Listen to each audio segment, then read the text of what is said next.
I was really shocked by that, and I could tell by the way his other friend was looking at me that he thought that was going to happen too.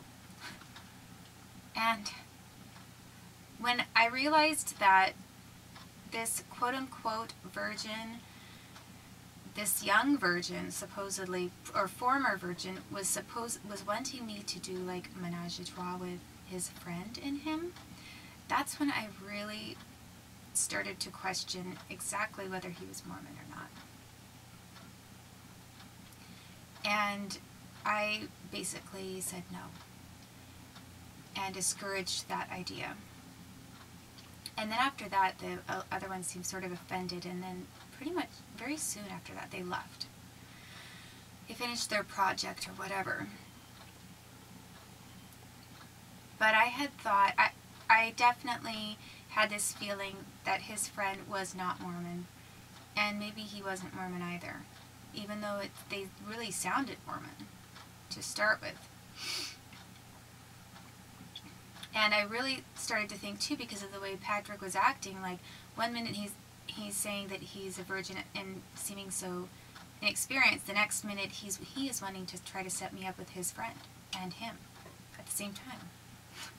And that didn't seem to be something that a typical naive Mormon person would do or think of. And the thing that I later found out about, well, and he told me, Patrick Joly told me that he was interested in rocket science. So he was planning to transfer to, I believe, a college or university in Utah, in Salt Lake City, Utah, or in Idaho. And he eventually wanted to work for NASA. The other person, I don't remember what he wanted to do. I think he was definitely more into specifically the water and the environment, or hardcore engineering, like environmental engineering kinds of work, or park service work, some kind of federal work again. But he was more interested in sticking with this environmental track. And Joly was there for a summer to help out with it, but he was working on rocket science. And he was smart, so I think that's why, when I first talked to them, that's what attracted me to him, is that I had things that we could talk about together. So I guess the only reservation I had later was that, or that I would have now, is to think about now how I understand that I was implanted with microchips in Utah, and how the money that university and hospital received was through NASA and the Department of Defense. I think it's a little strange that then somebody who was wanting to work for NASA was working right there on my property and just showing up out of the blue. So I question that. I question why exactly they were there and who sent them there. And I remember that he did try to contact me later. I wanted him, I thought maybe he would come back for next summer, and he wasn't sure. And then he had my email, and he did send me an email, and he called me one time. He was interested in visiting me again. And I had thought that he was, I had enjoyed his company. But then when he was contacting me again, he really wanted me to be part of the Mormon Church. At least that's the impression that I had, is that he was wanting me to be Mormon. And so I just told him, I know that that's not ever going to happen. I know what I believe and how I feel. And when he kept pressuring me about that, then I said, I don't think, we're going to see each other this next summer. And I think this is, if you want to continue just talking and being friends, and that's it, that's fine, but I don't want anything more romantic. Because I felt that at first it wasn't out of the question. However, when he was so insistent that he wanted me to be Mormon, I was feeling that that maybe he wanted to marry me even, but only if I was Mormon.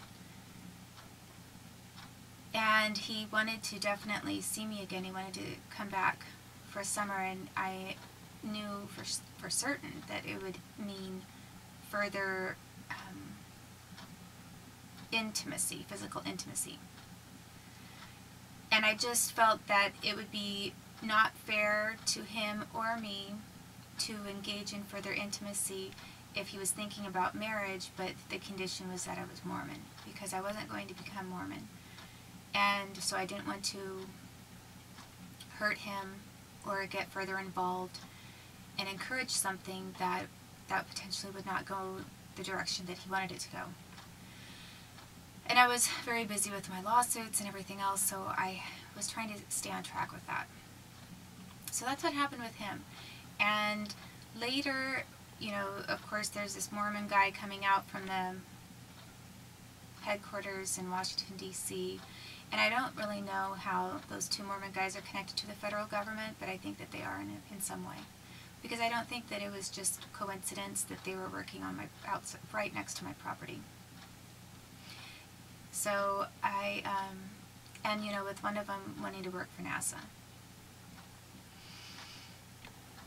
But it ended, finally the emailing with him ended on sort of a harsh note, because I really had to be firm at some point, because he kept bringing it up and then he kept talking about it and everything.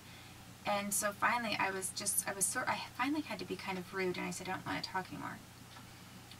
But prior to that, I was, you know, friendly, and I don't think that there's anything strange about it.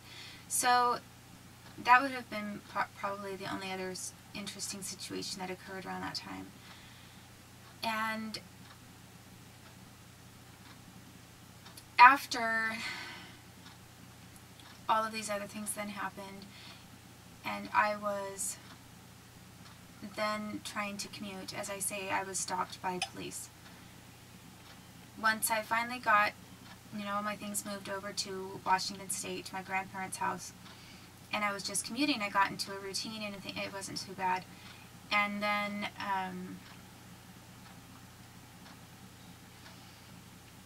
unfortunately, I was at the gas station and being pulled over, and I was being approached by an officer who said he was towing my car. So all of a sudden, this officer was calling up my mother in the middle of the night and asking her, talking to her for a long time, which I thought was really odd. And then he said that he could take me to a hotel nearby, but he knew I had classes. I was in the middle of college. I mean, I was in college. I had classes the next day. I was going to go to my parents' house, pick some things up, stay the night maybe.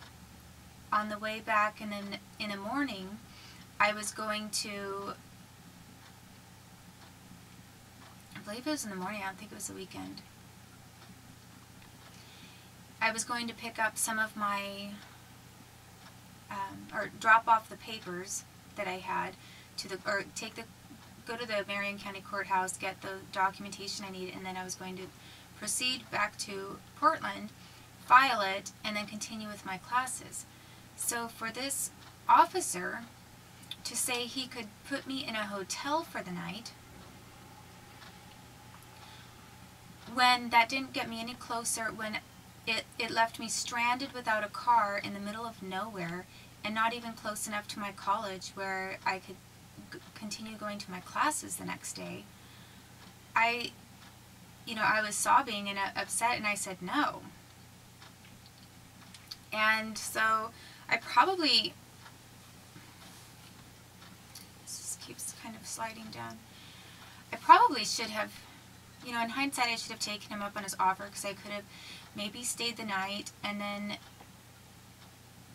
maybe my parents could have helped me the next morning, but it didn't sound like my parents were going to, but they said they didn't know when they could come get me. And they weren't sure, and I wasn't sure. And as I say, I had classes, and I couldn't miss my college classes. You got deducted, you had points deducted if you missed your courses, and I was being told that they couldn't even probably come pick me up and help me until later in the day. And I had planned to leave early in the morning, get the documentation I needed from the courthouse, and then go to my classes on time at PSU. So since I was going to miss out on all my college courses, I basically had to get back to Portland to at least try to stay up with my college. So then I basically had to hitchhike. I hitchhiked for the first time in my entire life, ever, in 2004, because the Coburg police and FBI and whoever stole my car, and they did steal my car because they lied and said that my driver's license was suspended when it wasn't. They then stole my car, they searched the entire thing, and they expected me to not be able to get my car back for months, because this entire time they had a judge on their side, Judge Gerald Warren in Wenatchee, Washington, who was going to refuse to reinstate my license and correct things. And how was I going to get back and forth between Washington and Oregon to pick up my car and to correct the matter in Washington and then pick up my car in Oregon? How was I going to do that and not miss college classes when I had nobody who could help me with all those things? I had no vehicle nor transportation. My grandparents worked in the orchard all the time. It was just my grandfather, and he was full-time employed in his own orchard. My parents were busy and full-time working over here in Coquille. The police and law enforcement completely 100% expected me to lose out on all of my college classes at that point, and to also miss hearings for court. So what happened is that I knew I had to try to stay current with my college classes. So after this officer left, I took some of my belongings and I asked the gas station guys that I'm having this horrible situation. Could I please leave a few things here? I will be back as soon as possible to pick them up. It might be a week, but I'll try to come back sooner and pick up my belongings if there's any way. It was one bag. It was one small bag of things. And it was very nice that the person there, they saw what was going on, and they said, yes, that's okay. So I was very thankful to them for that. Then I only had a little bit of money on me. I mean, I only had a couple $100 total. And I had to get back to Portland and get into a hotel so I could make a phone call, because I didn't have a cell phone. And I had to make some phone calls and find out. I had a calling card, and I needed to make some, make long distance calls with. So I needed to make some calls and find out who had suspended my license illegally. And the only way that I could do that was to be at a residence where there was a phone where I could use the calling card.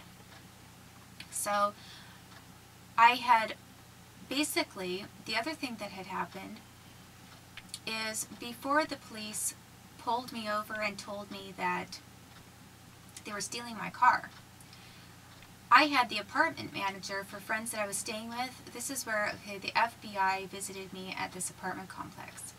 After they visited me and saw where I was living, the apartment manager told me I couldn't go back and visit those individuals anymore. She told me I was banned from the apartment complex because I needed to be paying her rent if I was going to stay with them as a guest. And I said, I've just been staying with them as a guest here and there. And she said, no, you can't do that anymore. So first, the FBI comes out and interviews me there. Then the apartment manager bans me from going to the property. Right after I got banned from being on that property, I was trying to get my documentation filed in the court, and I was going to have to find a different place to live or to stay and people to stay with when I was taking my classes and when I was filing things for my lawsuits. So at the time that Judge Gerald Warren had suspended my license and then alerted the police to pick me up and steal my car, he knew through probably through John Camp, who he already knew, and who was a legal adversary, and who knew the apartment manager to my apartment complex.